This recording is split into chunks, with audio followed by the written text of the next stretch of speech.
Diam, diam, diam. Anak-anak, di hari pertama ini kita mulai dengan pelajaran matematika. Ini angka berapa? Noel. Tepat sekali. Ini angka Noel. Sekarang kita terapan. Pertanyaan nomor pertama. Kalau ada seorang wamen yang dilantik oleh presidennya pada bulan Oktober tahun 2024, kemudian si wamen dicokok KPK pada tanggal atau pada bulan Agustus tahun 2025, berarti berapa lama masa kekuasaan si wamen? 10 bulan. 10 penulisannya adalah 1 dan Noel. lagi-lagi Noel. 10 bulan saja. Pertanyaan nomor 2. Gara-gara nilai setitik, rusak susu sebelanga. Kalau susu sebelanga sudah rusak, maka berapa liter susu yang masih bisa dikonsumsi? Ya Noel. Lagi-lagi Noel. 100 untuk kamu. Bagaimana penulisan angka 100? 1, Noel. Noel. Noel, dan Noel. Luar biasa. Nama kamu siapa? Noel Pak Guru.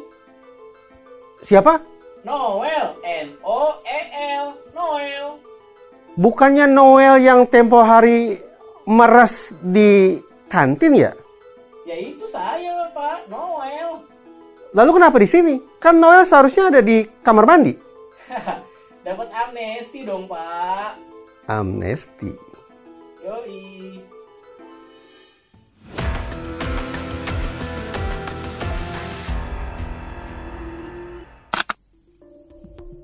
Sebetulnya waktu menyaksikan retreat Kabinet Merah Putih di Magelang, saya sudah mulai bertanya-tanya ini. Siapa menteri yang bakal ditangkap KPK pertama kali? Ternyata kasusnya sudah pecah telur. Jawabannya sudah terang. Salah seorang wamenaker adalah orang pertama anggota Kabinet Pemerintahan Presiden Prabowo Subianto yang paling pertama ditangkap KPK, dijebloskan ke dalam ruang tahanan. Tapi sebetulnya ada bagusnya juga. Hebat juga wamenaker yang satu ini. Kita bandingkan ya. Misalnya, dulu ada Nunun Nurbaiti. Sebelum berhasil diciduk KPK, dia melanglang buana dulu. Buron ke sana, lari ke sini. Juga ada semisal Anas Urbaningrum. Begitu mulai terendus, ada masalah tipikor, dia narasikan senyaring-nyaringnya, siap digantung di Monas. Ada perang urat saraf yang dimainkan oleh Anas Urbaningrum. Satu contoh lagi, ada Setia Novanto. Setia Novanto sempat juga nih bersirkus ria di ruang sidang, melakukan malingering alias pura-pura sakit.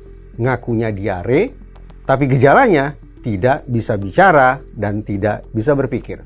Wamenaker Immanuel Ebenezer justru berbeda dengan 3 nama yang tadi saya sebut.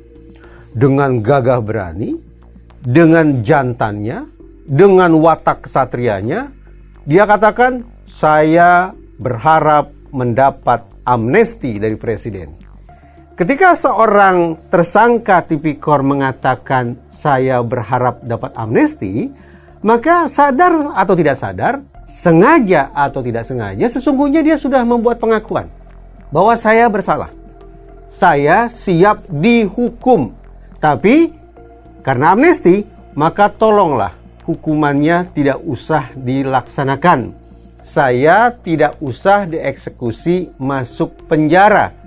Saya mengaku bersalah, saya siap divonis bersalah, tapi sekali lagi jangan kirim saya ke penjara. Itu esensi amnesti.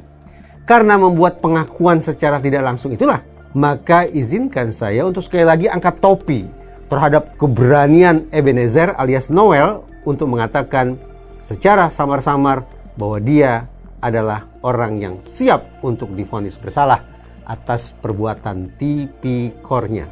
Nah sekarang kira-kira bagaimana ya prospek, apakah Presiden Prabowo akan memberikan amnesti atau tidak kepada si Noel? Hitung-hitungan saya begini.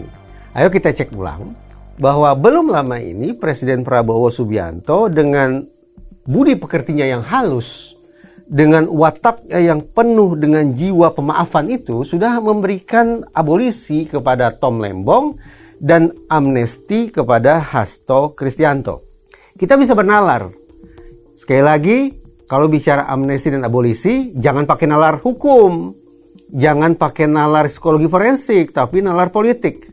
Nah, menurut saya, kalau Tom Lembong, kalau Hasto dianggap bisa memulihkan harmoni antar anak bangsa, bisa mempersatukan kembali seluruh komponen bangsa, maka menurut saya, Ebenezer alias Noel punya potensi lebih besar lagi untuk menciptakan restorasi di tengah rakyat Indonesia.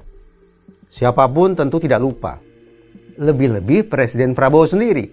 Bisa dipastikan dia tidak akan mengidap amnesti politik. Bahwa seorang Noel punya serdadu pendukung ratusan ribu. Bahkan mungkin jutaan orang. Ratusan ribu atau jutaan orang itulah yang pada Pilpres lalu telah mencoblos duet Prabowo-Gibran. Nah, memahami bahwa ternyata ada sekian banyak orang, ada sekian banyak rakyat Indonesia yang berdiri di dalam barisan Noel. Kalau Noel lantas nanti dihukum penjara, betapa besarnya resiko situasi bangsa akan terkoyak-koyak.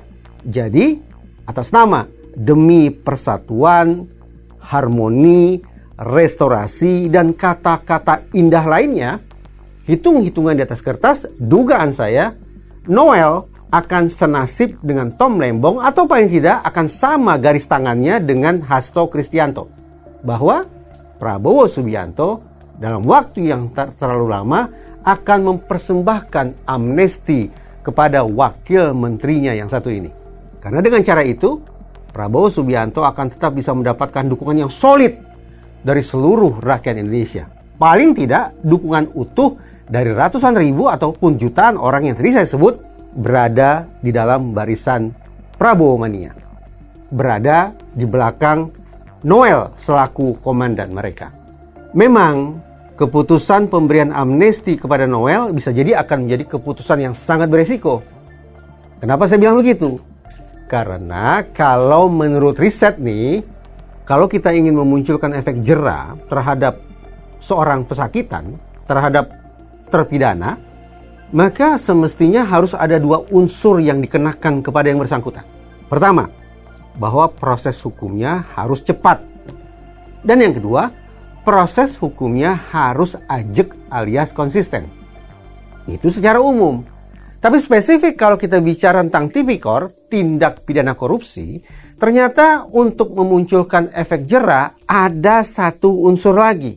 Satu unsur ini sesungguhnya sudah sangat sering diperbincangkan oleh masyarakat, yaitu bahwa seorang terpidana tipikor sepatutnya dihukum berat. Kalau di penjara, biarkan dia berada di dalam sel untuk waktu yang lama.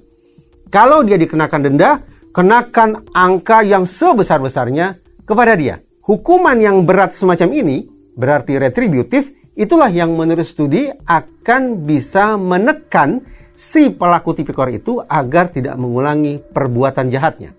Tingkat residivismenya akan menjadi rendah kalau kepada dia dikenakan sanksi yang memunculkan rasa sakit, penjara untuk waktu yang lama, denda rupiah sebesar-besarnya. Dilematis memang, pada akhirnya Presiden Prabowo akan memakai cara berpikir yang mana? Cara berpikir yang retributif, yang sesuai hasil riset akan bisa memunculkan efek jera, atau akan memakai cara berpikir yang restoratif, yaitu menyatukan seluruh komponen bangsa dengan Noel sebagai representasinya lewat pemberian amnesti kepada Wakil Menteri Tenaga Kerja yang baru saja dipecat beberapa hari lalu itu. Ini jelas menjadi pilihan yang tampaknya sulit bagi Prabowo, yang notabene sudah berkata, pelaku korupsi hukuman 50 tahun. Koruptor dikirim ke penjara yang berada di pulau terpencil. Kalau mereka kabur ke Antartika, tetap akan saya buru mereka.